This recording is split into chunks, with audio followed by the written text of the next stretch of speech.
शीर्षक: कृष्ण के अनमोल वचन, सत्य की ओर। कृष्ण, जो ज्ञान के सागर और जीवन के महान शिक्षक माने जाते हैं, उनके वचनों में वो शक्ति है जो हमारे जीवन को एक नई दिशा दे सकती है। उनके द्वारा दिए गए उपदेश न केवल अर्जुन के लिए बल्कि समस्त मानवता के लिए प्रेरणा का स्रोत हैं। कृष्ण कहते हैं, सत्य एक है, मार्ग अनेक। इस वचन में यह संदेश छुपा है कि जीवन के प्रत्येक व्यक्ति का अपना अलग रास्ता हो सकता है, लेकिन सबका अंतिम उद्देश्य सत्य तक पहुंचना है।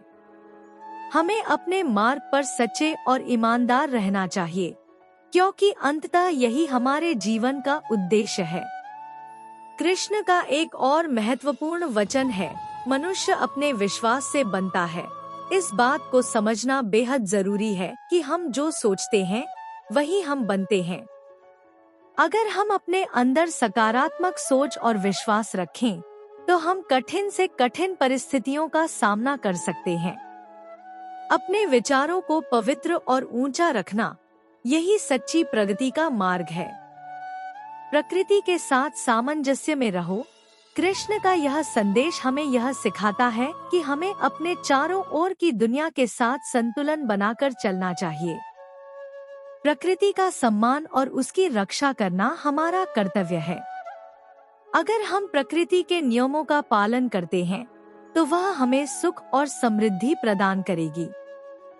कृष्ण ने कहा था, प्रत्येक व्यक्ति को अपने कर्मों का फल अवश्य मिलता है। यह वचन हमें कर्म के महत्व को समझाता है। हम जो भी करते हैं, उसका परिणाम हमें इस जीवन में या अगले जीवन में जरूर मिलता है।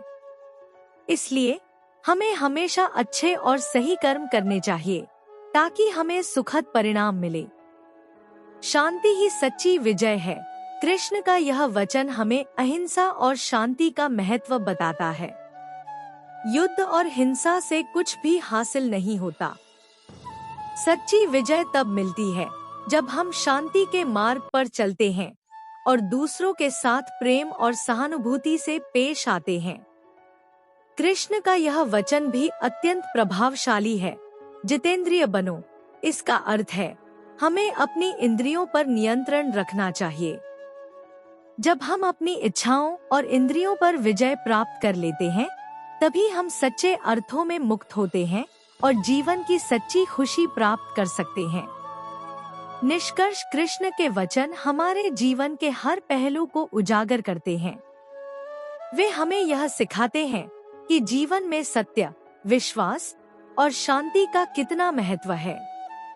अगर हम उनके उपदेशों को अपने जीवन में अपनाते हैं, तो हम न केवल इस संसार में बल्कि आत्मिक स्तर पर भी सुख और शांति प्राप्त कर सकते हैं।